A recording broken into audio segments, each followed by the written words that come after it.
رمضان اللہ کا چنا ہوا مہینہ ہے، تمام مہینوں سے افضل، ہم سب کے لیے باعث رحمت، جس میں رحمت کے دروازے کھول دیے جاتے ہیں، جنت کے دروازے کھول دیے جاتے ہیں اور جہنم کے دروازے بند کر دیے جاتے ہیں، اور نیکیوں میں آگے بڑھنے کے لیے سب کو پکارا جاتا ہے۔ یا باغی الخیر اقبل، اے خیر کے چاہنے والے، اے خیر تلاش کرنے والے، اے خیر کے شائق شوقین، آگے بڑھو۔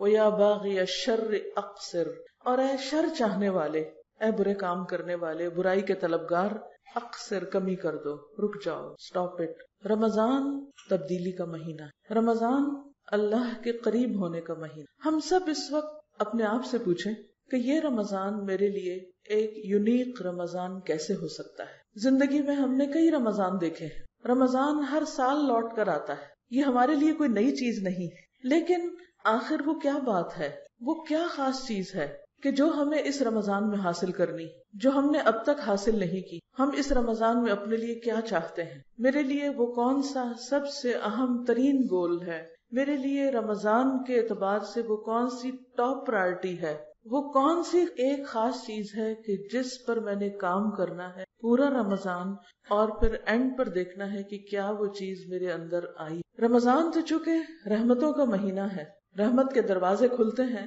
تو ہر طرف سے خیر و بھلائی آتی، آپ بہت کچھ سمیٹ سکتے ہیں، لیکن بہت ساری چیزیں ایک خاص چیز کی طرف انسان کو لے جاتی، اور وہ چیز کیا ہے؟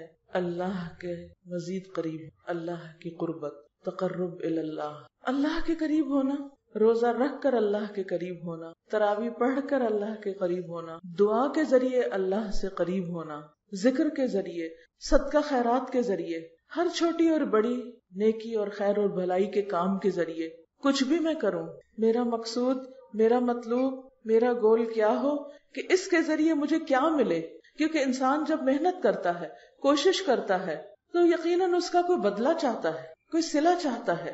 مثلاً آپ کسی بھی چیز کی طرف جا رہے ہوتے ہیں، کوئی بھی سفر اختیار کرتے ہیں، تو آپ کی کوئی منزل ہوتی ہے جہاں آپ کو پہنچنا ہوتا ہے۔ مثلاً آپ گھر سے نکلے، یہاں آنے کے ارادے سے آپ نے اپنی گاڑی انہی سڑکوں پہ ڈالی اور ایک خاص جگہ پر آ کر پہنچے۔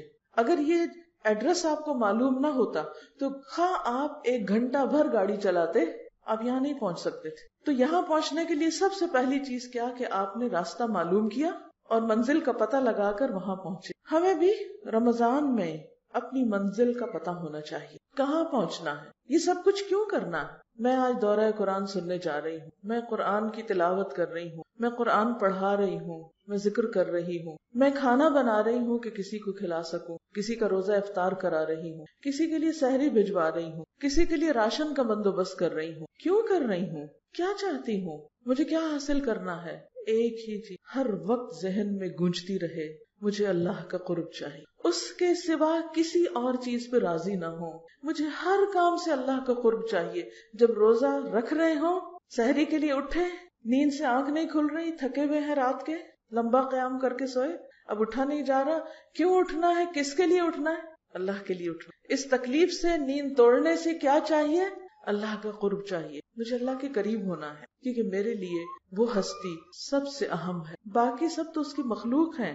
کوئی پیارے سے پیارا انسان آپ کا اس کی کریشن ہے، کوئی محبوب سے محبوب ترین چیز آپ کی سونے چاندی کے ڈھیر کریشن ہے اس کی، یہ نہیں، ان کا بنانے والا چاہیے، اس کی محبت چاہیے، اس کی رحمت چاہیے، اس کی معرفت چاہیے، اس کی پہچان چاہیے۔ دنیا میں جتنی بھی چیزیں ہیں، کل من علیہا فان، سب فنا ہونے والی ہیں، سب کچھ ختم ہو جائے گا۔ کسی بھی چیز کے پیچھے بھاگتے رہیں، جتنا چاہے بھاگیں، کوئی بھی چیز سمیٹیں، جتنی چاہے سمیٹ لیں، لیکن بالآخر ہر چیز کو ختم ہونا ہے۔ وہ سب چیزیں رکھی رہیں گی، آپ چلے جائیں گے دنیا نہیں۔ مجھے ختم ہونے والی چیزیں نہیں، ان سے آگے کچھ چاہیے، وہ چاہیے جس کو کبھی فنا نہیں، حی لا یموت، جو زندہ ہے، جس پر کبھی موت نہیں آئی، جو ہمیشہ جاگتا ہے، جسے کبھی نیند نہیں آتی، جسے کبھی اونگ نہیں آتی۔ سب غافل ہو جاتے ہیں، وہ لمحے بھر کے لیے آنکھ جھپکنے کی دیر بھی غافل نہیں ہوتا۔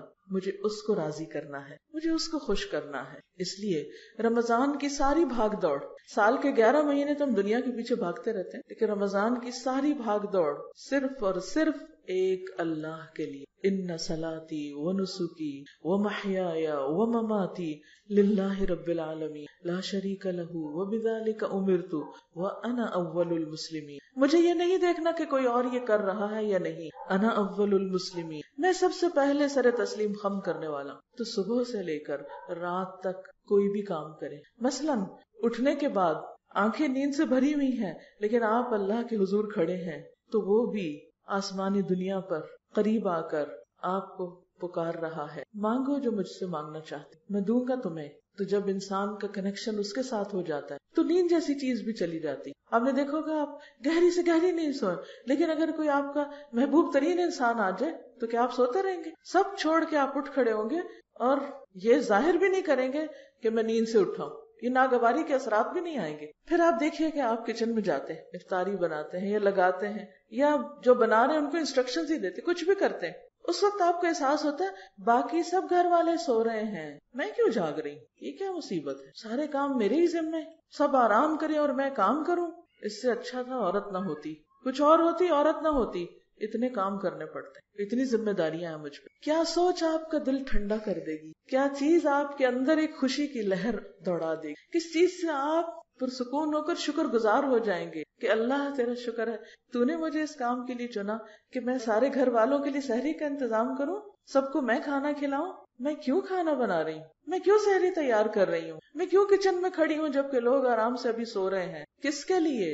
کس کے لیے؟ اللہ کے لیے، تاکہ میرا رب مجھ سے خوش ہو جائے. سارا غم جاتا رہے گا کیونکہ رب چاہیے. پھر اس کے بعد آپ سب کو کھلا چکتے ہیں، سب میز چھوڑ کے چلے جاتے ہیں. باقی کام کس کا رہ جاتا ہے؟ آپ کا رہ جاتا ہے. اور کبھی کبھی غصہ بھی آنے لگتا ہے، یہ کیا بات ہوئی، اٹس انفیئر، اور آپ برتن پٹکنے لگتے ہیں، غصے میں آ جاتے ہیں. روزہ رکھا ہوا ہے، غصے سے بھرے ہوئے ہیں، کیا فائدہ ایسے روزے کا؟ ایک ایک برتن کیوں پیار سے اٹھاؤں، کیوں واش کروں یا واش کرنے کے لیے رکھوں؟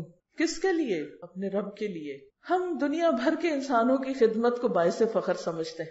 اگر کسی شخص کے بارے میں آپ کو یہ پتا چلتا ہے کہ وہ سوشل ورکر ہے، وہ خدمت خلق کا کام کرتا ہے، وہ انسانوں کی فلاح و بہبود کا کام کرتا ہے، آپ بہت خوش ہو جاتے ہیں، آپ اس کی بہت عزت کرتے ہیں، احترام کرتے ہیں. اتنا اچھا انسان، انسانوں کے کام آتا ہے.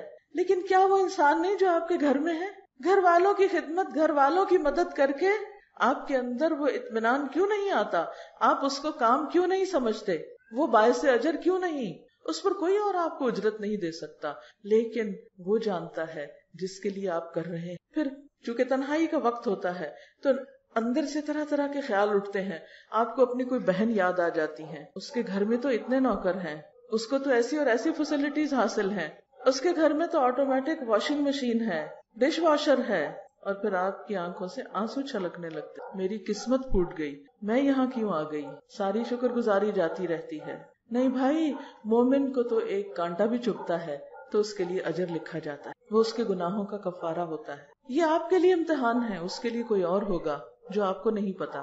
وہ ڈش واشر میں برتن ڈالتے ہوئے کسی اور بات پہ روتی ہوگی، آپ ڈش واشر کے لیے رو رہے ہیں، اس کے پاس ڈش واشر ہے، وہ پھر بھی رو رہی ہے، اس کا ہم و غم کچھ اور ہے. کیونکہ دنیا آزمائشوں کا گھر ہے، یہاں ہر شخص آزمایا جا رہا ہے، سب کا امتحان ہو رہا ہے. صرف سکون اس کو ہے جس کے دل میں رب ہے، جو اپنے سب کام رب کے لیے کرتا ہے، جو بھی اس کے حصے میں آ گیا.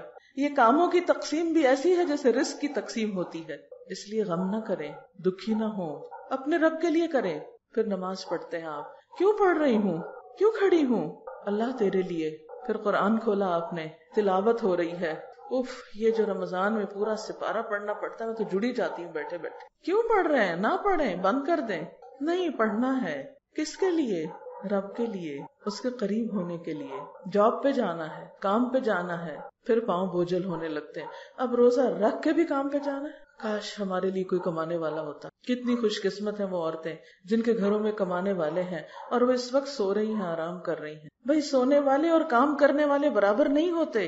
اگر اللہ نے آپ کے ذمے کوئی کام رکھ دیا ہے اور آپ کو ہمت توفیق دی اور کچھ صلاحیت دی اور آپ کام کرنے والے ہیں، تو کام کرنے والے کام نہ کرنے والوں سے بہتر ہیں. کیوں کروں کام؟ اللہ کے لیے، اللہ کی رضا کے لیے. گھر پر ہیں، آپ سونا چاہتے ہیں، بچے سونے نہیں دے رہے، ان کو اسکول جانا ہے لیکن وہ اٹھ کے بیٹھ گئے ہیں، اب ان کو ناشتہ کرنا ہے، آپ کو نیند آ رہی ہے، آپ روزے کی حالت میں ہیں، ایک آ کے جگاتا ہے، دوسرا کچھ کہتا ہے، آپ کو غصہ آ جاتا ہے، آپ ایک چیخ لگاتے ہیں چلے جاؤ یہاں سے، نہیں بھائی میں روزے سے ہوں، چیخنا نہیں ہے بچوں کے ساتھ، کیوں نہیں چیخوں؟ اللہ کے لیے روزے سے ہوں ہر سٹیپ پر۔ پھر آپ کسی غریب کی مدد کے لیے نکلتے ہیں، کسی بیمار کی عادت کے لیے نکلتے ہیں، اوہ اس کو بھی رمضان میں بیمار ہونا تھا، ہاں یہی وقت تھا اس کی بیماری کا، اور یہی وقت تھا میرے امتحان کا، اور یہی وقت تھا عیادت کا، کیوں جاؤں عیادت کے لیے؟ کس کے لیے؟ بولے نا کس کے لیے؟ اللہ کے لیے۔ پھر شام ہونے کو ہے، گرمی کا موسم ہے، پھر کچن میں تو اے سی بھی نہیں، سب مزے کر رہے ہیں، میں پسینے سے شرابور، کس کے لیے؟ اللہ کے لیے۔ افطار کا انتظام، ایک بندے کو افطار کراتے ہیں تو کیا پاتے ہیں؟ اس کے پورے روزے کا اجر آپ کو بھی مل جاتا ہے، اور کھانا کھلانا تو جنت میں جانے والے کاموں میں سے ہے۔ حضرت عبداللہ بن سلام کہتے ہیں کہ جب نبی صلی اللہ علیہ وسلم مدینہ تشریف لائے تو آپ کی یہ بات میرے دل میں اتر گئی کہ آپ فرما رہے تھے یا ایھا الناس افشوا السلام واطعموا الطعام وصلوا والناس نیام تدخلوا الجنۃ بسلام۔ اے لوگو سلام کو عام کرو، سلام کو رواج دو، لوگوں کو کھانا کھلاؤ، اور جب لوگ سو رہے ہوں تو نماز پڑھو، سلامتی کے ساتھ پیسفلی جنت میں داخل ہو جاؤ گے، امن کے ساتھ۔ سلام ہر ایک کو، جس کو پہچانتے ہو جس کو نہیں پہچانتے سب کو سلام۔ اس سے آپ سارے لوگوں کے ساتھ، صرف اپنے رشتہ دار اور دوست نہیں، سب لوگوں کا حق دے رہے ہیں، سب آپ سے امن میں ہیں۔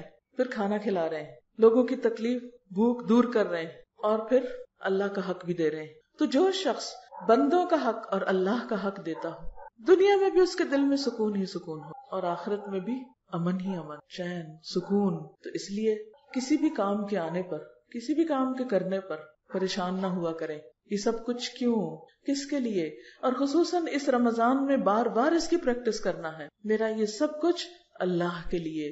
ان صلاتی، بے شک میری نماز، ونسکی، اور میری قربانی، ومحیائی، اور میری زندگی، ومماتی، اور میری موت، للہ رب العالمین، سب اللہ رب العالمین کے لیے ہے، سب اس کے لیے ہے، اس کے نام ہے۔ ہماری مشکل یہ ہے کہ ہم بندوں کے پیچھے بھاگتے ہیں، ہم انہیں خوش کرنے کی کوشش میں لگے رہتے ہیں، ان کو امپریس کرنے کی کوشش میں لگے رہتے ہیں، لیکن نتیجہ ہم سب نے دیکھ لیا نا، کچھ ملتا ہے ان سے؟ وہ بیچارے دیں بھی تو ہماری توقعات کا لیول تھوڑا اور اوپر ہو جاتا ہے، وہ وہاں دوڑ بھاگ کے پہنچتے تو ہم تھوڑے اور اوپر چڑھ چکے ہوتے ہیں کہ نہیں یہاں تک آ جاؤ۔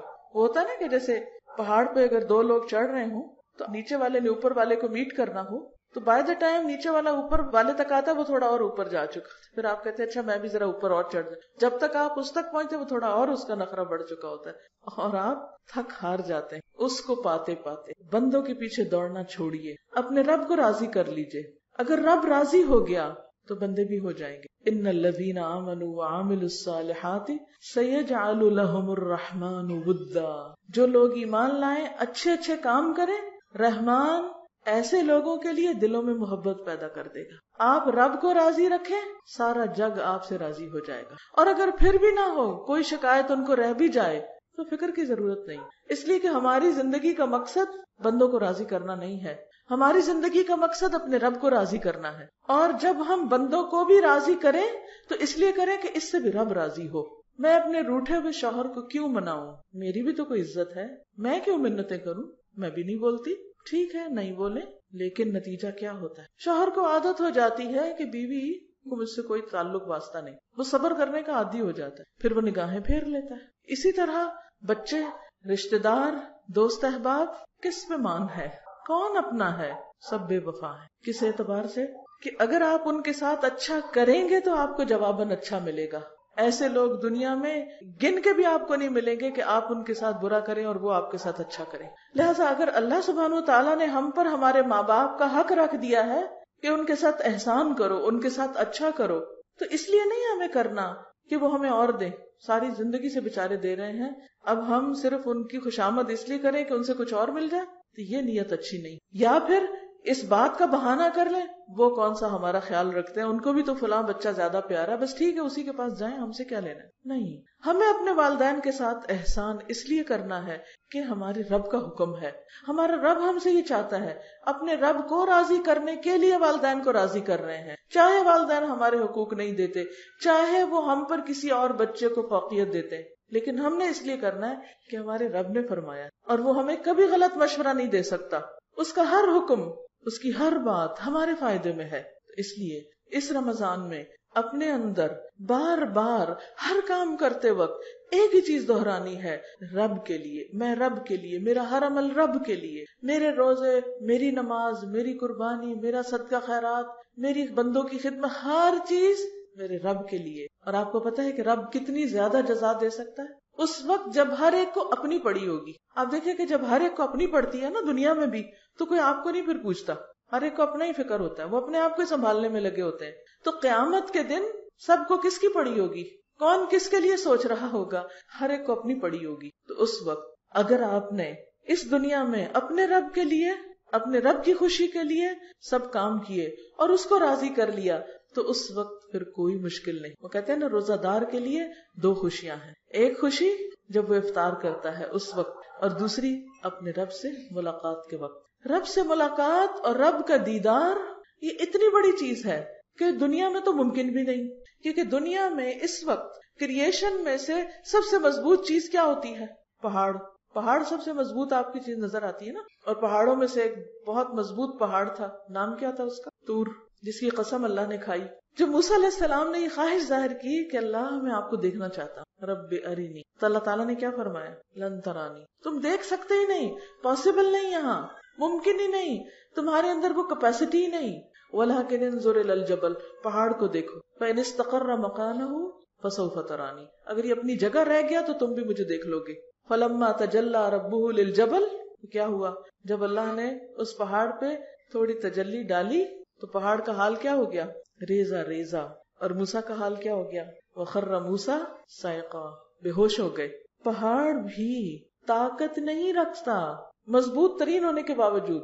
اگر اس وقت مضبوطی پہاڑ کی محسوس نہیں ہوتی تو آپ کسی بھی پتھر کو ذرا ہاتھ میں لے کے دیکھیے، کسی چٹان پہ ذرا ہاتھ رکھ کے دیکھیے کہ وہ ہاتھ رکھیں گے تو لگے گا جیسے آپ کو دھکا دے رہی ہے، آپ اس کو نہیں ہلا سکتے، اتنی مضبوطی اس کے اندر ہوتی. اگر پہاڑ ریزہ ریزہ ہو جائے اس لیے کہ وہ اللہ کی تجلی کو برداشت نہیں کر سکتا، تو میں اور آپ تو پہاڑ کے مقابلے میں بہت ہی لچکدار ہیں، اس دنیا میں نہیں ممکن. لیکن جب انشاءاللہ آپ اللہ کو راضی کر کے آخرت میں پہنچیں گے تو اللہ تعالیٰ آپ کو وہ جسمانی قوت جو پہاڑوں سے بھی زیادہ ہوگی، نظر میں وہ قوت، ابھی تم این کے لگائے رکھتے ہیں نا تب بھی سب صحیح نظر نہیں آتا، نگاہوں کو وہ قوت، دل کو وہ قوت، کیونکہ بہت سی چیزیں ہم نگاہوں سے تو دیکھ لیتے ہیں، دل میں برداشت نہیں ہوتی اس کو دیکھنے کی. بعض سین ایسے ہوتے ہیں نا کہ آپ دیکھتے ہیں آنکھ بند کر لیتے ہیں، تو وہاں یہ ساری قوتیں ملیں گی. یہ مضبوطی کہاں سے آئے گی؟ یہ ایمان کی مضبوطی، اخلاق کی مضبوطی، کردار کی مضبوطی، اس چیز کی مضبوطی کہ آپ سب کچھ اللہ کے لیے کر سکتے ہیں.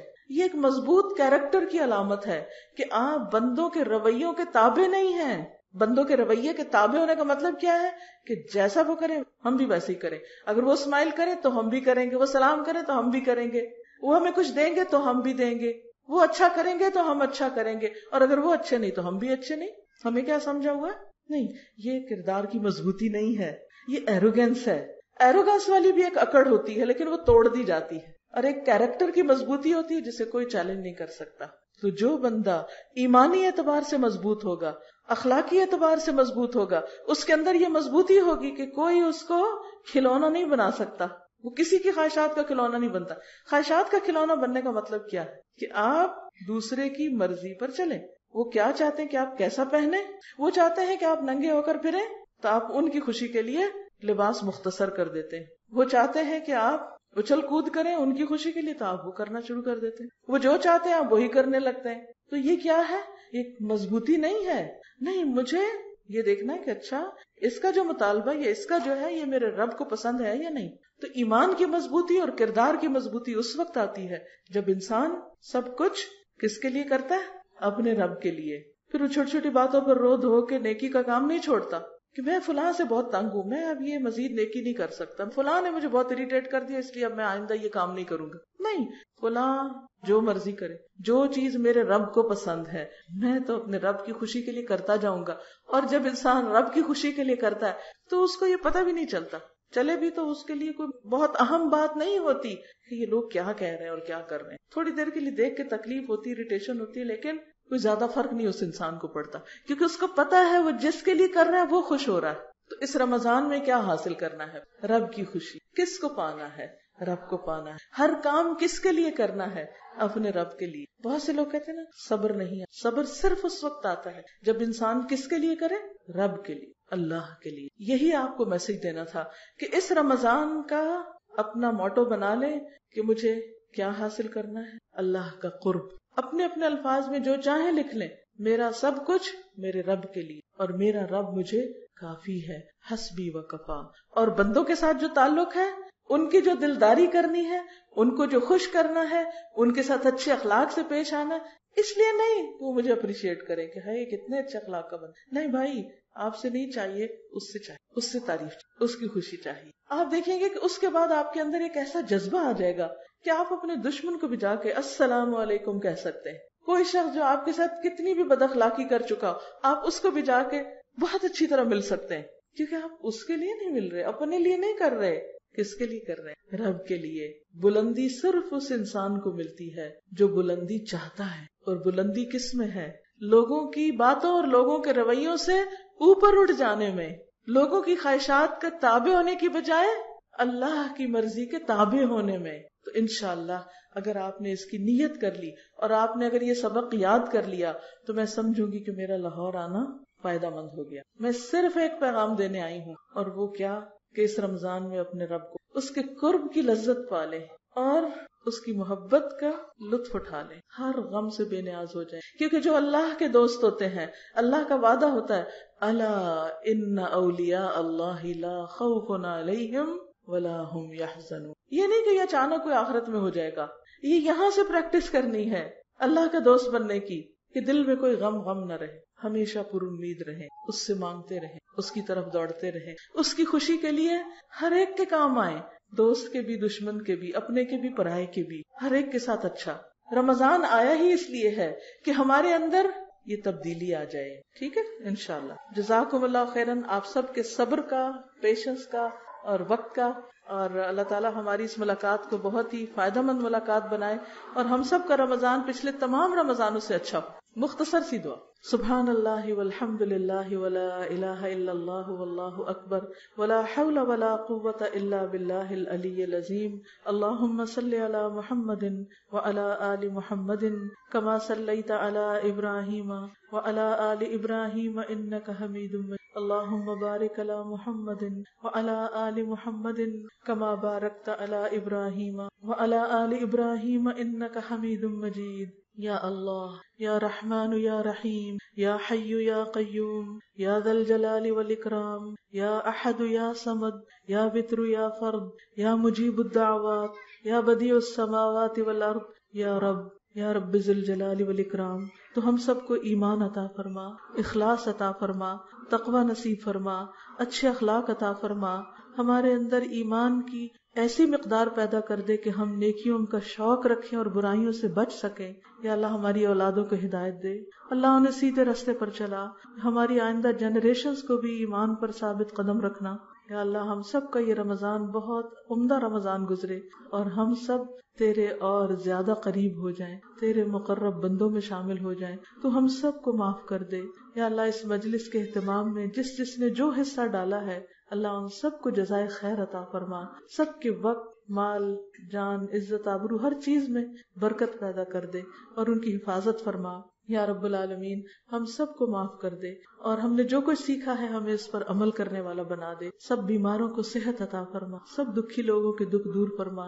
جتنی بہنیں آئی ہیں ان کے دلوں میں جو دعائیں ہیں، نیک تمنائیں ہیں، ان کو پورا فرما. ربنا تقبل منا انک انت السمیع العلیم وتب علینا انک انت التواب الرحیم. وصلی اللہ تعالی علی خیر خلقہ محمد وعلی آلہ واصحابہ واہل بیتہ اجمعین برحمتک یا ارحم الراحمین. الہی سبحانک اللہم وبحمدک نشہد ان لا الہ الا انت نستغفرک ونتوب الیک. السلام علیکم ورحمۃ اللہ وبرکاتہ.